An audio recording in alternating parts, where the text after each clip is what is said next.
Hello, this is Reverend Joseph Andrew Jensen Sr. again. Today, that's September the 3rd. Okay. Today is a follow-up. It's not a follow-up. Today's an important day that I have to get in touch with the priest in the Roman Catholic Church. Hopefully,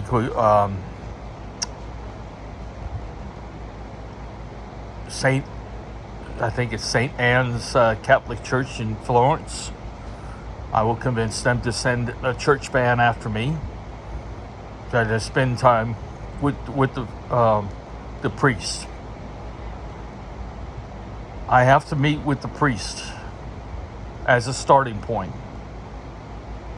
This is a starting point. Today, I will meet with, like I said, the Catholic Church as a starting point to bring my case, the case of God against humanity. The message, God's message, behind closed doors to the Catholic Church.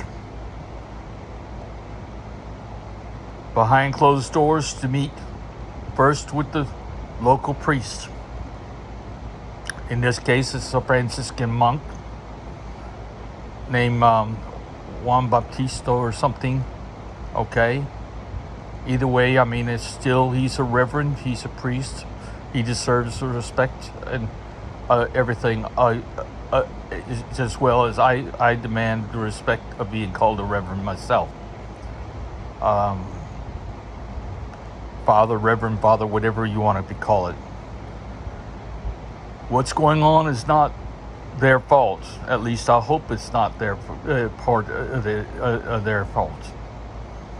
I don't know who's involved and who's not involved, but I do know that this case, God against humanity, God is at war. There's a Cold War going on. Why is there Cold War going on between God and humanity? Because humanity has actually kept God hostage. They kept God hostage. Within ourselves, within our DNA, within our unborn. So that they can go about and do their own will as a chosen people.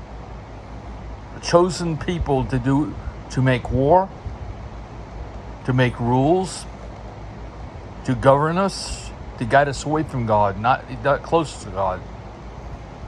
God is as close to us as driving a car.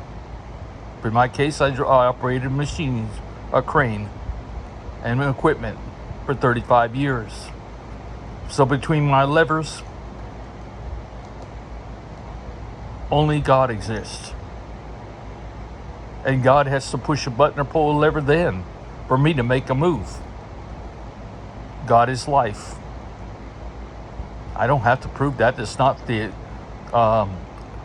theology. This is not a belief.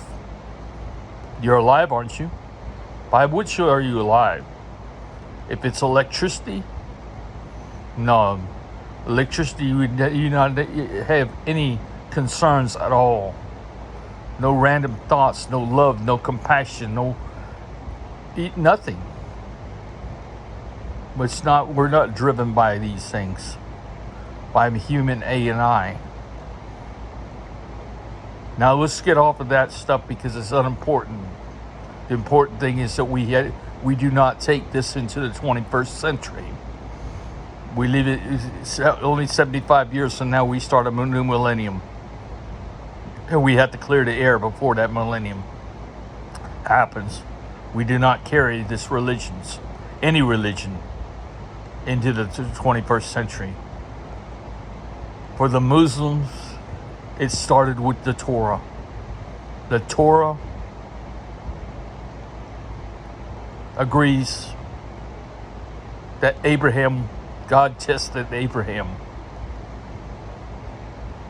by asking him to kill his son. How can that be so? That God asked Abraham to kill his son? when he specifically wrote the Ten Commandments, thou shalt not kill. How can God have asked Abraham to kill his son, to pick a chosen people that would carry on and commit genocides? Yeah. Did not Samuel tell Saul to commit genocide against the whole people? And Saul disobeyed by keeping some cows and sheep and lost his throne to David? Did not David write, I hate them with a perfect hatred? His enemies, the people he didn't even know.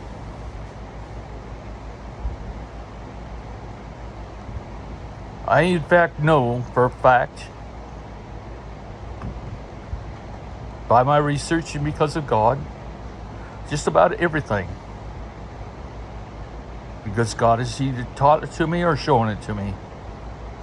But what I don't know is about what happened prior to being 72 years old. That God in me is only 72 years old.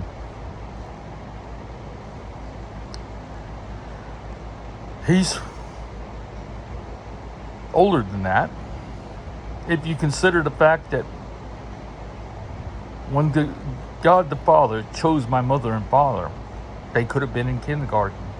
They could have been worlds apart in different countries, or they could have been next door neighbors. But when he chose our mother and father, at that particular time, he also created the unborn within our DNA. Within our DNA is our unborn children, at least the ones that are appointed by God. He knows the number of children that we will have, and they were created at that time. When he looked at your mother and chose your mother and father, like I said, it could have been at kindergarten or moments before. It makes no difference. God chose your mother and father. Ask your mother and father how they met, the circumstances, the different things that God had to lead their paths to cross. He had to manipulate their paths.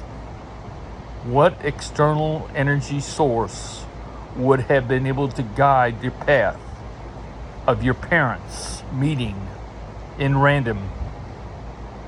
Either the, like I said, next door neighbors or from different parts of the world.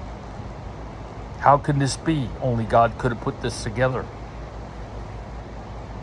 This is proof that life is not ordinary. It's not electricity. It's not a noble gas. Life is God. God abides within us. Can I prove that? You're talking, you're breathing. You say Jesus is in your heart. This is true. Jesus said, I will go to be at the right hand side of my Father. Where is your heart? At the right hand side of your body. That's exactly where Jesus and God are supposed to be, right there in Him. Why does the Christian church not know where God is at? Say that God is in heaven and heaven is wherever? They don't know, they can't pinpoint it. God is in heaven, that's true. Heaven is within ourselves. It's where our families are. We are immortal. We are already immortal, every one of us. Everybody that's in our bloodline is living in us, and we are living in them. We can't die because we're already immortal. Furthermore, in the same Psalms 139, it says, even if I made my bed in hell, lo, God will be there. Even if I made my bed in hell, it's conditioned. Right now, there's no doubt that Billy Graham is going through hell. Why? Because he preached that everybody that was not saved was going to hell. Even the innocent babies and children are going to hell. They were said supposedly born with sin. Sin was conceived. It has to be conceived. And furthermore, you can't die. You're not going to die. Nobody can die. God cannot kill anybody We hold God ransom. We hold God ransom within ourselves. We hold our families ransom within ourselves. We hold our unborn ransom within ourselves. Our bodies are the temple of the Lord. Yet we have estranged God, divorced God. Now, don't even calculate God. We have God allowed the priest to come between us and the driver's seat of driving our lives. We let religions tell us we cannot eat pork. They can't drink beer. We can't curse. We can't do anything wrong. Yet they commit the worst crimes of hypocrisy. Hypocrisy. Worse, even genocide against humanity. To show that they are a devout, killing people and a force for God, turned God into a weapon. They turned God into a weapon of choice. The same as if we had a gun, the same as we had a sword, the same as if we had anything, any weapon. It could never be sharp enough, could never be more accurate than using man as the final means to destroy the world. Yeah, God himself is estranged to the point that he does not want anything to do with humanity. But the God within me that says 72 years old, and I said he's older because God chose my mother and father. Whatever time God chose my mother and father beyond the first time they were born. We are all born again. We are all born again. That's why Jesus said, lest ye be born again, I shall not enter the kingdom of God. He said, suffer the children to come unto me, for forbid them not, for such is the kingdom of heaven. Full of the children. We have sinned. We are not condemned. We are not doomed to our lives by due to the judgment of God. We are doomed to bear our own judgment, judging ourselves, forgiving ourselves, to simply say we're sorry and get on with life, to forgive ourselves and then learn to get beyond ourselves. No, we want to bring our past into the future. We want to bring our future into the past. It doesn't work that way. The past is only a split-second decision of which way you decided to go. It has nothing to do with reality. Reality is only a fleeting thought. It can't be repeated and should not be repeated. Every day is an adventure with God. If you allow God in your life, every day is a nightmare if you don't have God in your life. How did I meet a physician, a cardiologist, and spend 2 weeks with a Muslim cardiologist that could call the name of a pill that people can take to commit suicide overnight? Yeah, on the market. He's concerned because he'd already seen the effects of the same pill already taken. This pill to be made widespread throughout the world, it'd be as cheap as aspirin. Why? To get people that are so sore of backaches, headaches, migraines, life, that they just simply pop a pill and don't wake up the next day. It's not a drug. It's a poison, a legal poison, designed by special interests to solve the thing. God has a solution to humanity to build heaven on earth. At least the God within myself had that. But he found out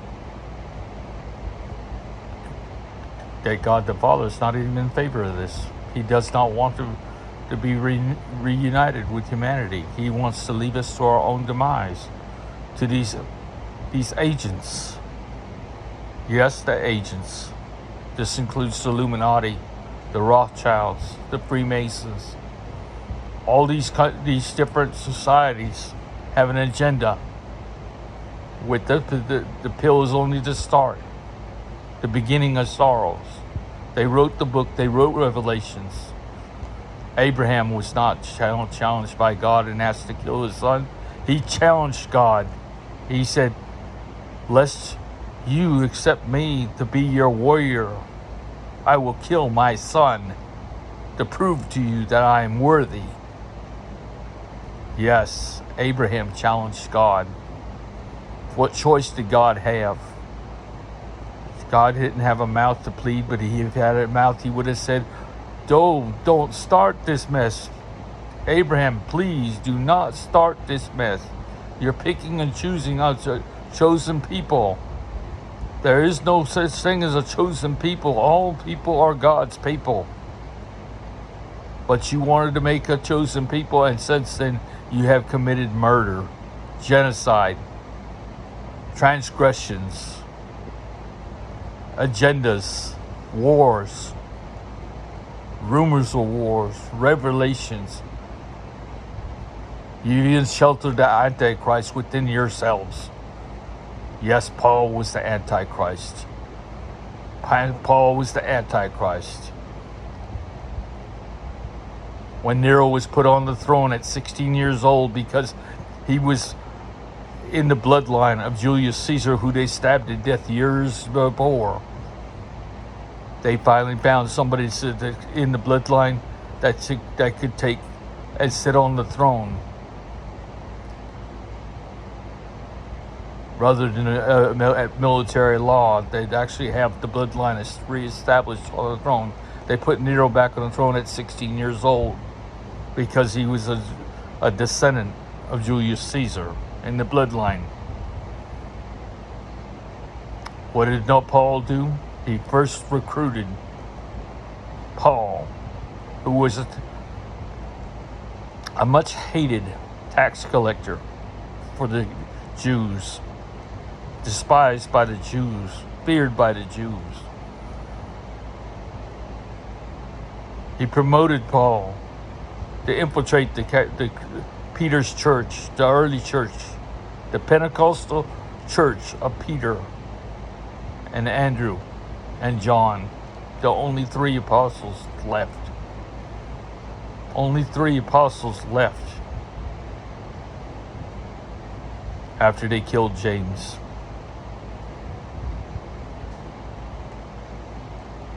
The three apostles left: Peter, Andrew, John. Peter was the oldest.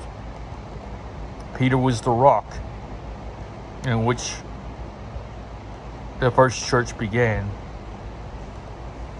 Peter's the same one that says, they're not drunken as you suppose, but filled with the Holy Spirit, as they spoke in tongues, and nobody could understand.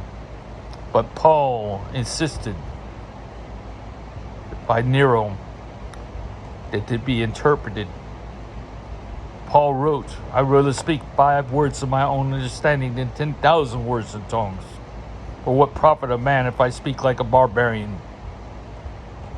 He said, though I speak in tongues. He never spoke in tongues. He mimicked tongues. He said it would be better to prophesy, make up anything, than to listen to God. Tongues is God's language. It cannot be interpreted except for the person that's speaking in tongues. To have an interpreter is blasphemous. Blasphemous. To even ask God, somebody to interpret God's language, The reason God spoke in tongues is because it was a private conversation between you and God, not for mankind. What mankind needs to know is whatever God tells the prophet. I didn't even know why I would use the word prophet. There are no prophets. They're simply people. They're used by God. You turn them into prophets. You honor the prophets. But you worship them above God. How can you worship a saint above God? How can you walk on God and it's declare a day for your prophets and your whatever? It's a sick world. It cannot continue into the 21st century. We've got to clear the air. We have 75 years. We have to clear the air. Hopefully, at least a generation will pass by that will not know of this, will not learn of this deception.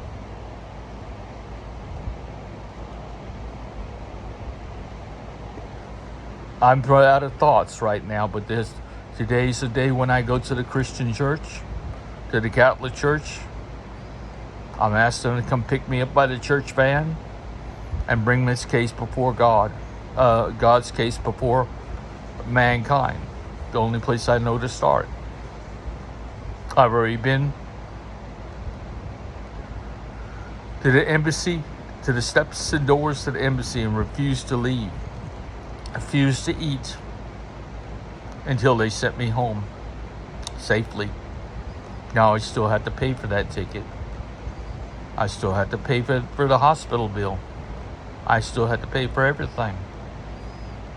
And I still had to pay